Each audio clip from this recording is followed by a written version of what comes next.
Digital తరగతులు వీక్షిస్తున్న విద్యార్థులకు నమస్కారములు.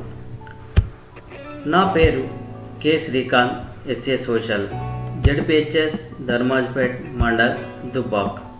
ఈరోజు 9వ తరగతి సాంఘిక శాస్త్రంలోని జీవావరణం అనే పాఠాన్ని గురించి తెలుసుకుందాం. గత క్లాసులలో జీవావరణం సంబంధించిన అంశాల గురించి మొదటి భాగం, రెండవ భాగంలో తెలుసుకున్నాం. జీవవర్ణంలోని మిగతా అంశాల గురించి ఈరోజు తెలుసుకుందాం. ఈ చిత్రాన్ని చూడండి. మనకు గమనిస్తే చెట్లు లేని ప్రాంతంగా గడ్డి మాత్రమే కనపడుతుంది. వీటిని గడ్డి భూములని పిలుస్తారు. అలాగే ఇంతకుముందు తరగతుల్లో సహజ వృక్షజాలం గురించి మనం తెలుసుకున్నాం.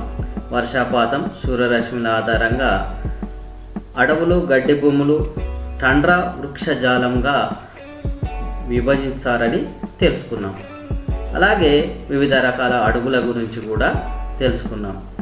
ఈ పాఠంలో గడ్డి భూములు, టండ్రా వృక్షజాలం గురించి తెలుసుకుందాం. ఈ చిత్రాన్ని గమనించండి. ఇందులో కనబడే అడవులు ఒక విభిన్న రకమైన అడవులుగా కనబడుతున్నాయి. వీటిని మధ్యధార వృక్షజాలం అని పిలుస్తారు. ఇక్కడ పెరిగే చెట్లు చూడండి, మిగతా అడవులతో పోలిస్తే విభిన్నంగా మనకు కనబడుతున్నాయి. ఇవి ఖండాల యొక్క పడమర, నైరుతి అంచుల ప్రాంతాల్లో ఈ రకమైన అడవులు కనబడుతున్నాయి. మందపాటి బెరడు, మైనం పూత ఆకులు కలిగినటువంటి చెట్లు, అడవులు ఇక్కడ ఉంటాయి. ఇవి ఈ మైనం పూత కలిగి ఉండడం వల్ల నీరు ఆవిరి కాకుండా వేసవిని తట్టుకుంటాయి. ఈ అడవులు మధ్యధార సముద్రం చుట్టూ ఉండే ఆఫ్రికా, ఆసియా, యూరప్ ఖండాల చుట్టూ ఉండడం వల్ల దీనికి మధ్యధార సముద్రం చుట్టూ ఉండడం వల్ల మధ్యధార వృక్షజాలంగా పిలుస్తున్నారు. ఈ అడవుల్లో జంతువులు ఎక్కువగా లేవు. ఈ ప్రాంతాల్లో ఉన్న భూమిని వ్యవసాయ క్షేత్రాలుగా మార్చడం వల్ల జంతువులు లేవు. ఈ చిత్రాన్ని గమనించండి. ఈ చిత్రంలో కనబడే చెట్లను, అడవులను శృంగాకారపు అడవులుగా పిలుస్తారు. వీటినే టైగా అడవులను కూడా పిలుస్తారు. ఇవి ముఖ్యంగా ఉత్తరార్ధ గోళంలో 50 డిగ్రీల నుంచి 70 డిగ్రీల అక్షాంశాల మధ్య మరియు ఎత్తైన ప్రాంతాల్లోని ముఖ్యంగా హిమాలయాల్లో ఈ రకమైన అడవులు ఎక్కువగా ఉంటాయి. ఇవి చాలా మెత్తగా కలిగి ఉంటాయి కాబట్టి వీటి ద్వారా కాగితం తయారు చేసే గుజ్జును, కాగితం తయారు చేయడానికి ఉపయోగపడే గుజ్జును ఈ చెట్ల ద్వారా తయారు చేస్తారు. అలాగే అగ్గిపుల్లలు, ప్యాకేజింగ్ పెట్టెలు వంటివి ఈ టైగా అడవుల ద్వారా, చెట్ల ద్వారా తయారు చేస్తారు. మరి ఈ అడవుల్లో పెరిగే చెట్ల రకాలు, జంతువులు చూసినట్టయితే చెట్లు చిర్, ఫైన్, సెడార్ వంటి చెట్లు పెరుగుతాయి. ఈ జంతువులలో అక్కడ పెరిగే జంతువులు సిల్వర్ ఫాక్స్, మింక్, ధ్రువ ప్రాంతపు ఎలుగుబంటి వంటి జంతువులు అక్కడ జీవిస్తాయి. ఈ చిత్రాన్ని చూడండి. విశాలంగా కనబడుతున్నాయి. గడ్డితో విశాలమైన భూములుగా కనబడుతున్నాయి. వీటిని ఉష్ణమండల గడ్డి భూములని పిలుస్తారు. వీటినే సవన్నాలు అని కూడా పిలుస్తారు. ఇక్కడ పెరిగే గడ్డి చాలా పొడవుగా దాదాపు 3 నుంచి 4 మీటర్ల ఎత్తు వరకు ఇక్కడ గడ్డి పెరుగుతుంది. ఈ గడ్డి భూముల్లో ముఖ్యంగా శాకాహార జంతువులు ఏనుగులు, కంచరిగాడిద, జిరాఫీ, జింక వంటి జంతువులు ముఖ్యంగా ఎక్కువగా కనపడతాయి. అలాగే శాకాహార జంతువులను తినే మాంసాహార జంతువులు కూడా చిరుతపులి, సింహాలు వంటి జంతువులు కూడా ఇక్కడ ఎక్కువగా కనబడతాయి. మరొక చిత్రాన్ని చూడండి. ఇవి కూడా విశాలంగా గడ్డి భూములు కనబడుతున్నాయి.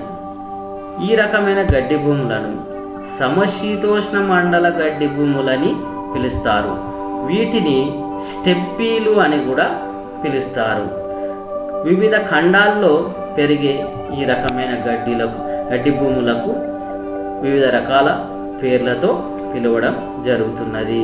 పంపాలు అని, తర్వాత ప్రయరీలు అని, వెల్డులని, ఇట్లా ఆస్ట్రేలియాలో డౌనులని కూడా ఇటువంటి గడ్డి భూములను పిలుస్తారు.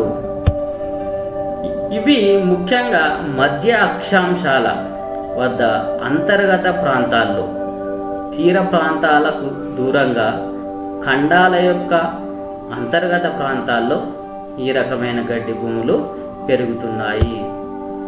ఇక్కడ ఈ సమశీతోష్ణ మండల గడ్డి భూములలో ఇక్కడ ఉండే గడ్డి కురుచగా ఉంటుంది.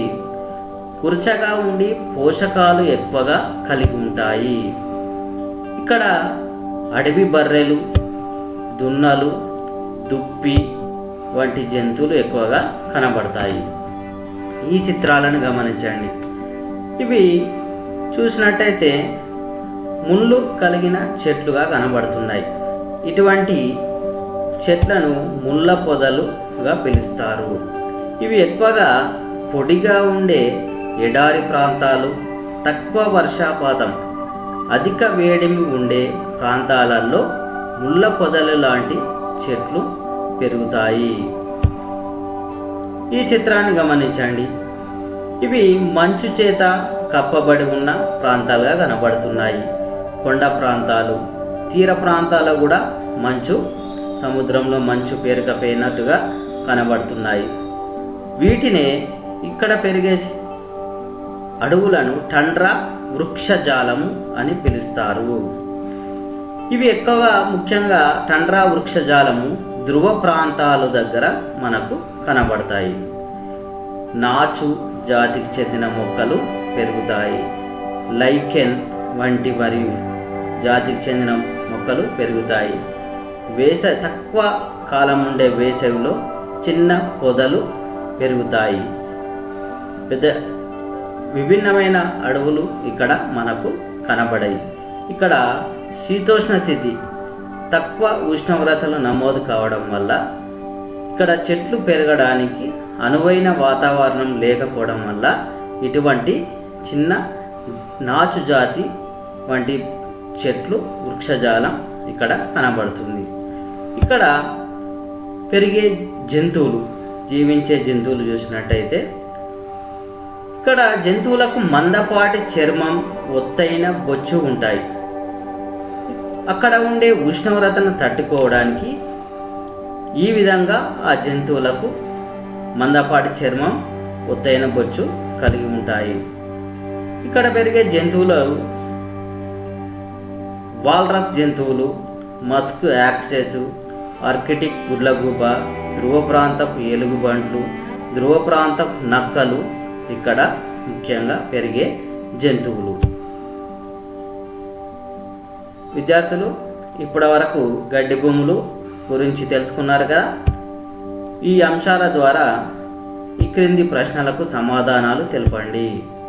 1వది, ప్రపంచంలో వివిధ రకాల గడ్డి భూములు విస్తరణ గురించి వివరించండి. 2వ ప్రశ్న, టండ్రా వృక్షజాలంలో గల మొక్కలు, జంతువుల గురించి తెలుపుము. 3వది, మధ్యధార వృక్షజాలం యొక్క లక్షణాలు తెలపండి. 4వ ప్రశ్న, అంతరించిపోతున్న జంతువులు, పక్షుల వివరాలు సేకరించి ఒక పట్టిక తయారు చేయండి. ధన్యవాదాలు. మరొక క్లాస్లో మరొక పాఠం ద్వారా కలుసుకుందాం. సెలవు.